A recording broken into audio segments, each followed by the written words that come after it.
मेरे पति की मृत्यु के बाद मैं अकेली पड़ गई थी। हमारा खुद का मेडिकल स्टोर था। मेडिकल पर एक युवक काम करता था जिसका नाम सूरज था। वो बहुत ही सुंदर था। अकेलेपन के कारण मैं उससे बात करने लगी। धीरे धीरे हमारी पहचान बढ़ी और अच्छी दोस्ती हो गई।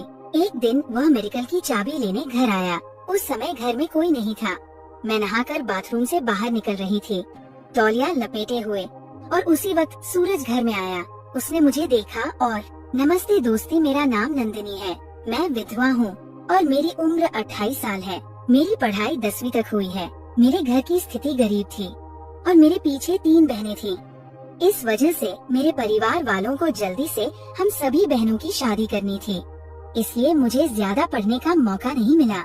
10वीं के बाद मेरे लिए रिश्ते आने लगे। मैं देखने में बहुत सुंदर थी, गोरी रंगत, बड़ी बड़ी आँखें, लंबे बाल और छरहरी काया। मेरे लिए कई अच्छे रिश्ते आए। ऐसा ही एक रिश्ता आया जिसका नाम विक्रम था। उसका खुद का मेडिकल स्टोर था जिसे वो खुद चलाता था। उसके घर की हालत अच्छी थी, लेकिन उसके माता पिता नहीं थे। उसकी एक बहन थी जिसकी शादी हो चुकी थी। विक्रम बहुत होशियार और देखने में हैंडसम था। हमारी शादी तय हुई और जल्द ही शादी की तारीख पक्की हो गई। शादी के बाद हम दोनों एक दूसरे से बहुत प्यार करते थे। विक्रम मेरी हर छोटी बड़ी जरूरत का ध्यान रखता था। मैं भी उसे भरपूर प्यार देती थी। मेडिकल स्टोर में ग्राहक बढ़ने लगे तो विक्रम ने अपने पुराने दोस्त सूरज को काम पर रख लिया। सूरज भी बहुत सुंदर और ईमानदार था। उसकी आर्थिक स्थिति थोड़ी कमजोर थी, लेकिन वह मेहनत से काम करता था। जब भी हम कहीं घूमने जाते या बाहर होते, सूरज मेडिकल को संभालता। विक्रम को उस पर पूरा भरोसा था। ऐसे ही कुछ दिन बीते। हमारी शादी को लगभग 1 साल हो गया था। एक दिन विक्रम और सूरज दवाइयाँ लेने मुंबई गए। उस दिन बहुत अंधेरा था और बारिश हो रही थी। उसी दौरान उनकी कार का एक्सीडेंट हो गया। मेरे पति गाड़ी चला रहे थे, इसलिए उनके सिर में बहुत गंभीर चोट लगी। सूरज उनके साथ ही था। उन्हें अस्पताल में भर्ती कराया गया। 5-6 दिन बाद मेरे पति की मृत्यु हो गई क्योंकि उनके सिर में बहुत गंभीर चोट थी। हमारा कोई बच्चा नहीं था। मैं नंदिनी क्या करूं? कुछ समझ नहीं आ रहा था। मैं पूरी तरह टूट चुकी थी।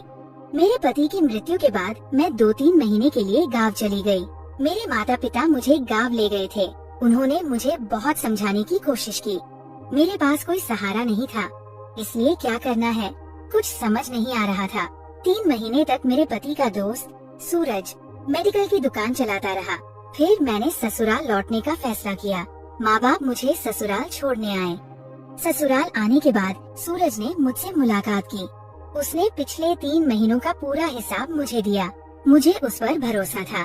उसने मिले हुए सारे पैसे मुझे दे दिए। मैंने उसका बहुत धन्यवाद किया। मेरी पढ़ाई ज्यादा नहीं हुई थी, इसलिए मुझे मेडिकल का व्यवसाय कुछ समझ नहीं आता था।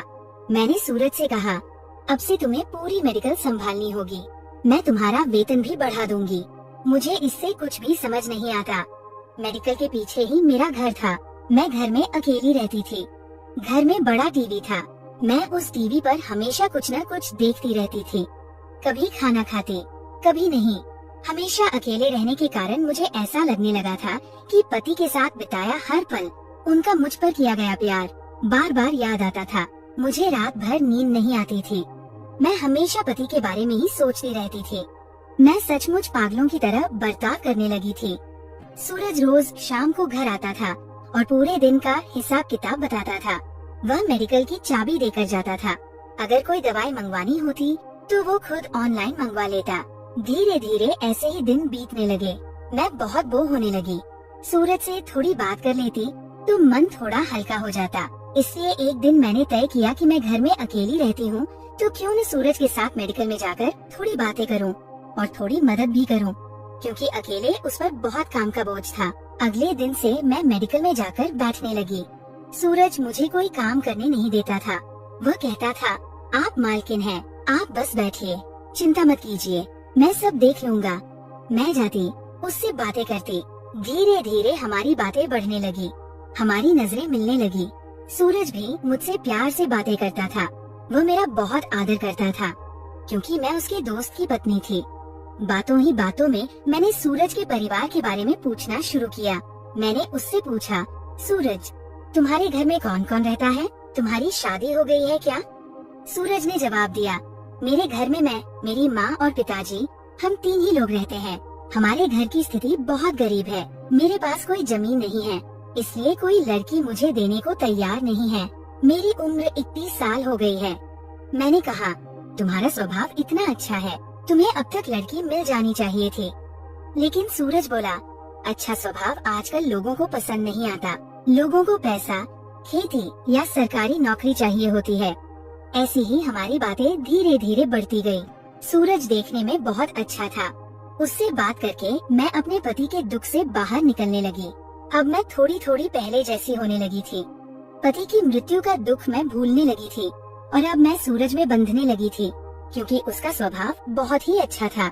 एक बार अचानक मैं बीमार पड़ गई। मेडिकल की गोलियां ले ली, लेकिन कोई फर्क नहीं पड़ा। धीरे धीरे बुखार बढ़ता गया। सूरज शाम को घर आया। उस दिन मैं मेडिकल में नहीं गई थी। सूरज ने पूछा, क्या हुआ नंदिनी? मैंने कहा, सुबह से बुखार है, लेकिन कम नहीं हो रहा। उसने मेरे माथे पर हाथ रखकर देखा। बहुत तेज बुखार था। फिर वह मुझे तुरंत अस्पताल लेकर गया। डॉक्टरों ने देखकर कहा कि टाइफाइड हुआ है, इसलिए 2-3 दिन भर्ती करना पड़ेगा। सूरज बोला, मैं आपके साथ रुकता हूँ। फिर डॉक्टर ने मुझे भर्ती कर लिया। सूरज मेरे लिए बहुत दौड़ भाग कर रहा था। मेडिकल से दवाइयाँ लाना, मेरे लिए चाय खाने का इंतजाम करना, सब कुछ वह कर रहा था। 3 दिन वह मेरे साथ ही रात भर रहा। घर पर भी उसका जाना नहीं हुआ। उसने बस घर पर संदेश भेजा था कि हमारी मालकिन बीमार है, इसलिए मैं अस्पताल में हूँ। रात भर वो मेरे पास था। उसने मेरी बहुत देखभाल की। उसकी इस देखभाल से मुझे उसके लिए एक अलग सा अपनापन महसूस होने लगा। उसके लिए आकर्षण बनने लगा था। 3 दिन बाद डॉक्टर ने मुझे डिस्चार्ज कर दिया। सूरज मुझे घर लेकर आया। फिर भी मेरे शरीर में थोड़ी कमजोरी थी। अब सूरज अपने घर से मेरे लिए खाने का डब्बा लाकर देता था। अगले 3-4 दिन उसने मेरे लिए खाना लाया। वह बहुत अच्छा था। अब मैं पूरी तरह ठीक हो गई थी। फिर से मैं मेडिकल में उसके अधीन दवाइयाँ देने आने लगी। अब हमारे बीच बहुत नजदीकी बढ़ गई थी, लेकिन सूरज की ओर से कोई प्रतिक्रिया नहीं मिल रही थी। वह बहुत ईमानदार था। मेडिकल की चाबियाँ हमेशा घर पर ही रहती थी।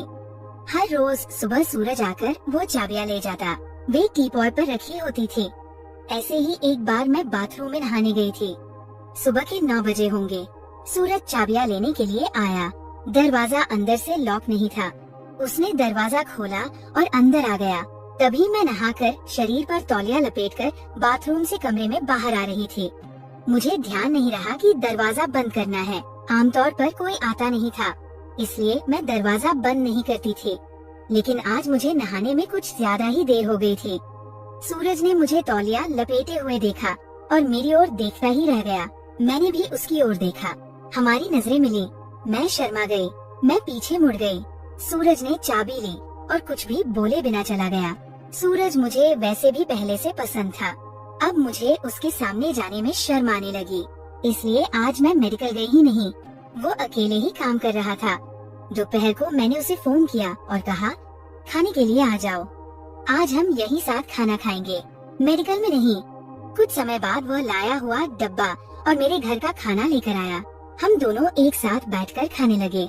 हम दोनों चुपके चुपके एक दूसरे को देख रहे थे। दोनों कुछ नहीं बोल रहे थे। धीरे धीरे हमारा खाना पूरा हुआ। खाना खाने के बाद सूरज बोला, मुझे माफ करना नंदिनी, मैंने जानबूझकर तुम्हें उस तरह नहीं देखा था। मैं तो बस चाबी लेने आया था। मैंने कहा, सॉरी मत कहो, असल में आज मुझे ही नहाने में देर हो गई थी। इसमें मेरी ही गलती थी। सूरज, क्या मैं तुम्हें एक बात सच सच बताऊं? मुझे तुम अच्छे लगने लगे हो। पिछले कुछ दिनों से मुझे तुमसे प्यार होने लगा है। जब मैं हॉस्पिटल में थी तब तुमने मेरी बहुत देखभाल की और मेरे पति की मृत्यु के बाद ये मेडिकल तुमने अकेले संभाला। अगर तुम्हारी जगह कोई और होता तो मेडिकल के पैसों में बेईमानी कर सकता था, लेकिन तुम बहुत ईमानदार हो। मेरे पति नहीं है, ये जानकर कोई और होता तो मेरे साथ गलत व्यवहार कर सकता था, लेकिन तुमने ऐसा नहीं किया।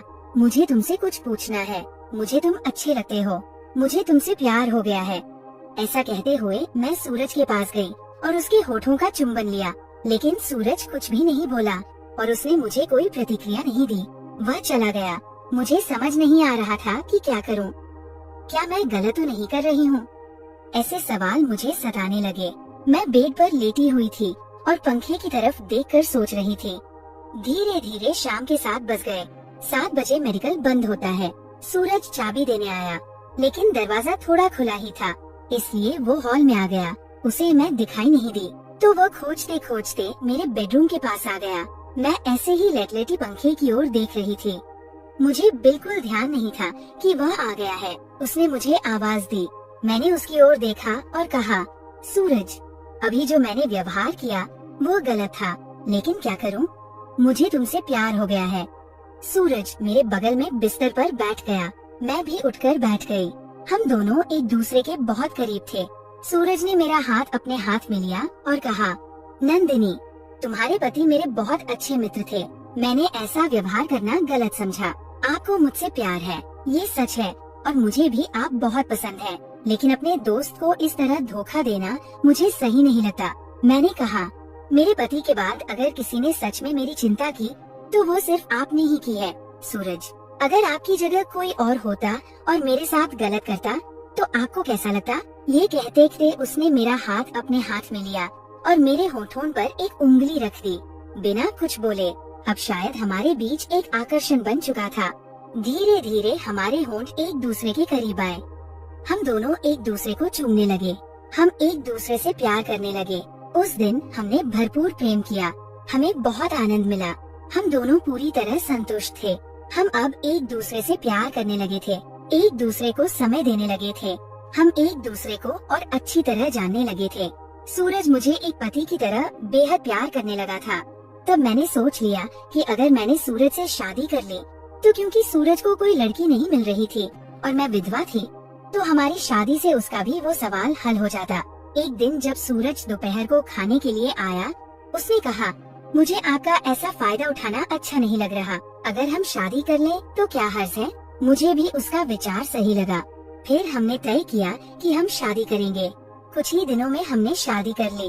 अब मैं, सूरज और उसके माता पिता, हम सभी एक साथ रहते हैं। हम एक दूसरे से बहुत प्यार करते हैं। मुझे एक पति का सहारा मिला और सूरज को एक समझदार पत्नी। हम दोनों अपनी जिंदगी में बहुत खुश हैं। आपको क्या लगता है? मैंने और सूरज ने शादी की, ये सही है या गलत? कमेंट में जरूर बताइए।